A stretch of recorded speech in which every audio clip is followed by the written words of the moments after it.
Hello there! This is LEGO Dynasty, and today I'm bringing my review of the LEGO Batman with the Batmobile versus Harley Quinn and Mr. Freeze.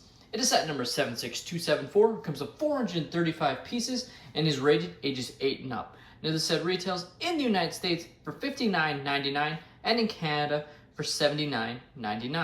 Now without further ado, let's kick off this review, starting with the box. Taking a look at the box, you can see this set is clearly based off of Batman the Animated Series.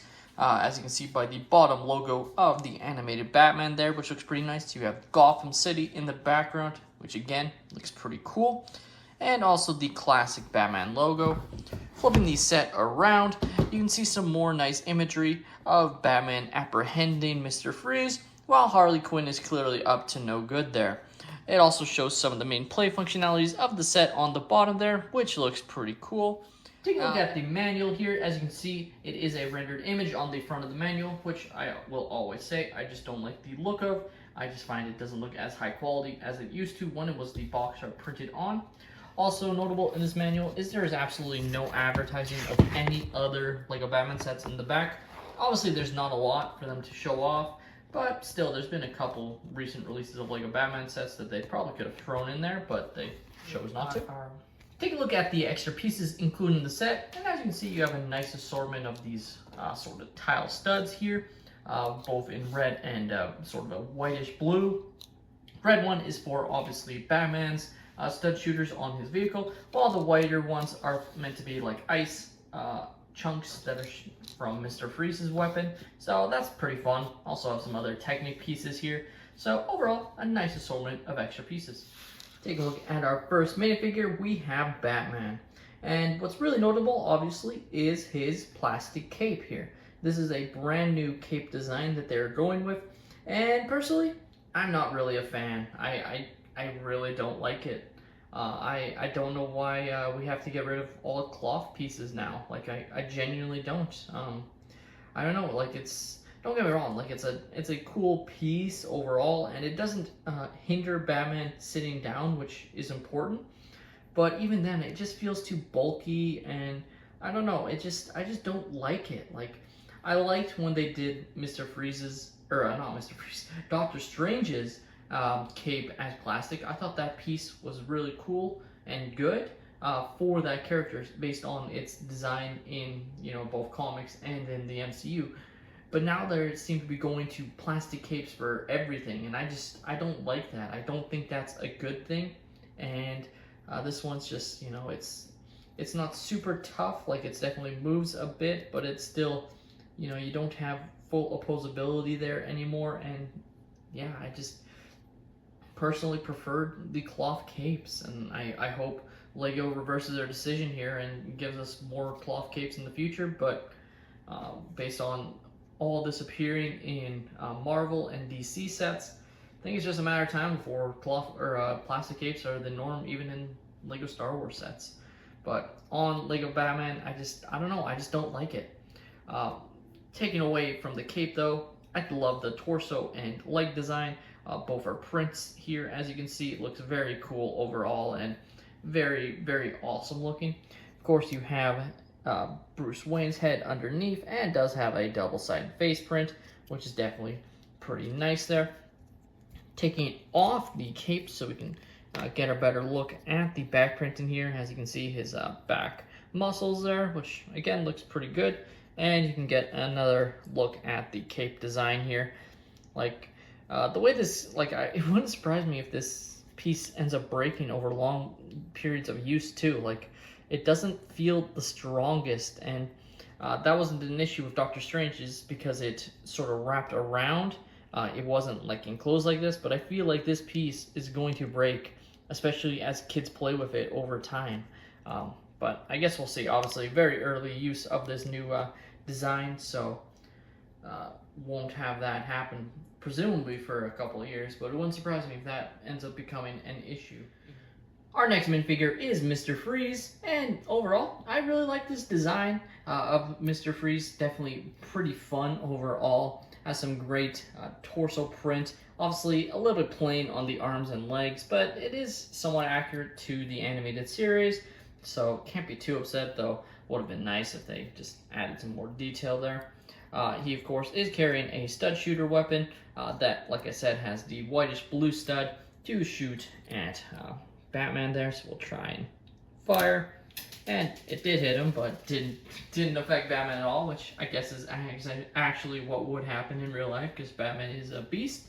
So overall, a pretty good looking minifigure there. Obviously, as you can see, did not have a double-sided face, just because the helmet he's wearing is clear and you won't be able to hide it, but it does have a nice print on the back there, which looks pretty nice. Just doesn't fully wrap 360 degrees, which is the only negative of that aspect. And our final minifigure included in the set is Harley Quinn. And again, this is a pretty nice minifigure print. Not super unique. Obviously, we've gotten Harley Quinn like in this outfit before, but it's still a nice minifigure nonetheless. Love the torso to the leg printing here. It even has belt printing with the black strip there to represent how her sort of suit works. Has some nice back printing on the back there, and does also have a double-sided face, as you can see, with her grinning widely as she has done probably something pretty evil. And she's carrying her trusty wood hammer, I guess. I'm not sure what the weapon would be called, to be honest, but she's ready to take down Batman nevertheless. Take a look at the Batmobile, and I gotta say, I really like this design. It's definitely very unique, being in this sort of dark blue rather than black, like we are probably pretty used to at this point. You know, generally Batman's Batmobiles are black, so that's definitely pretty fun there. It's definitely got some nice functionalities as well, specifically with being able to maneuver the fire, like a thrust, through the back wheels as I pop it off the stand. So we'll just pop it off and take a look at the stand. So one negative is the fact that this stand here, as you can tell, is a sticker. It is not printed. It's definitely a nice sticker, but you know, I was just hoping we were past that, especially for its cost. You know, it feels like this piece should be printed. Just in general, don't get me wrong, it has some nice information there that you can pause and read if you want to. Batman the Animated Series, as you can see. So definitely pretty cool little sticker piece, but just again, like, you look at the cost of the set and the fact that this isn't a print, at least, it's like, well, why is the set cost as much if you're not even going to give us a print that you said would become the standard on sets that have these stands? Now taking a look at the Batmobile itself, and like I said, it's very sleek, very non-studded design. Like, it's very not what Lego would normally do, but I really like that they did it this way, because it really makes it like stand out compared to other Lego Batmobile sets that have a lot more studs showing. Like, obviously you have some on the fronts here, but it's very much not studded at all, which it just makes it a lot cooler to me, just the fact that it's so unique in that aspect. As you can see on the front, it does have the stud shooters, which, just like Mr. Freeze's, will shoot off. You just have to press on the back here, and then it'll fire out. And that's why they give you extra studs, just in case you lose them. So same thing on this side. You shoot it off, and it will pop out and presumably be lost forever. But if it isn't, then at least you still have extras just in case. Now, like I said, with these back tires, moving the vehicle will actually cause this fire to spin and make it look like it's causing it to thrust, as you can see, which definitely is pretty fun. And this is just a mechanism caused by the back. Like, the front doesn't affect it, but the back does, as you can see. So that's definitely a fun feature. Now, of course, the other main feature is the fact that you can fit Batman inside. So just taking a look, as you can see, you have some nice sticker detail with the computer panels, which is definitely really nice. Would have been nice if some of those were prints, but not surprising, I guess, that they are stickers. Generally, those computer pieces end up being prints unless they plan to be reused 100 times. Overall, though, it's definitely a pretty nice design. And like I said, you can fit Batman with his cape on, which is good, but I still find that it's a lot harder than what I normally feel like it would take me to get him really positioned in, so he doesn't. The other thing is, because of the design, they had to leave a lot of space in the back, and you can actually see there isn't any like plate covering. So you can see right there, like there's my finger. So part of that is just this design here with this mechanism that controls the fire. But I feel like if they didn't have this cape piece, they would have been able to block this off, and then you wouldn't see it like you can right now. But because of this, the cape design, it necessitates you still being able to see it, and that's something I don't like, being able to see through it like that. Like, that's not how it would be, obviously, in actuality. So it's relatively minor, but based on his cape design, you can't even really modify it, because you can't place anything here, because then they would block the tires. And there's just, like, as you can see, just no room. Like, there is studs underneath these cape, but the cape is just too large, and he's all the way up at the front there. So there's nothing you can do about it. You can see Batman down the center. As you can see, you can kind of see his eyes lighting up with the white, which looks pretty cool there. And of course, gonna look great on smooth surfaces. Probably wouldn't have an issue on carpet. Functions just like any other like vehicle with wheels that we've gotten from Lego in the past. The only difference is you have the extra stand, which you can just place on, like, it doesn't have a specific spot, to be honest with you. It kind of just says put it at the front of this black plate, which is interesting, rather than in having a dedicated spot to place it. So there you go.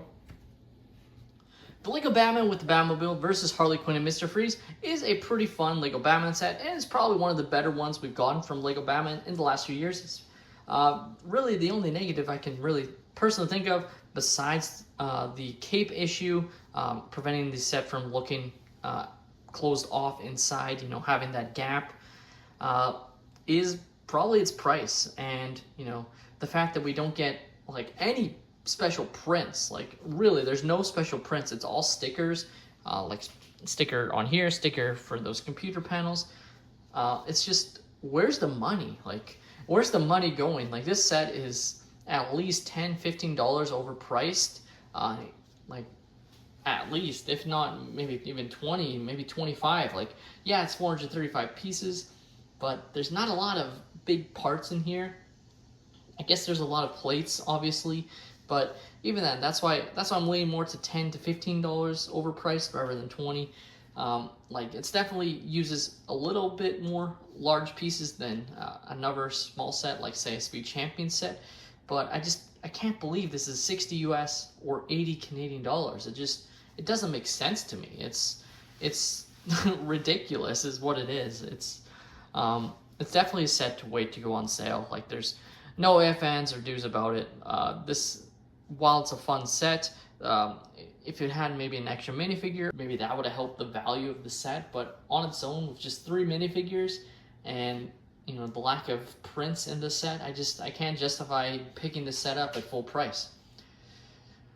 With that being said, that's all my opinion. Let me know your thoughts on the Lego Batman with the Batmobile versus Harley Quinn and Mr. Freeze in the comments down below. Have you guys picked up the set, or are you planning to? What are your thoughts on this price and all these prices? Like, it's crazy.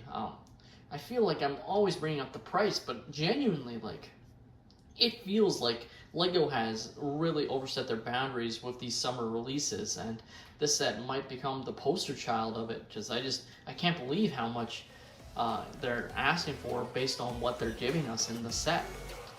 Please like and subscribe if you have enjoyed, and have a great day, everyone.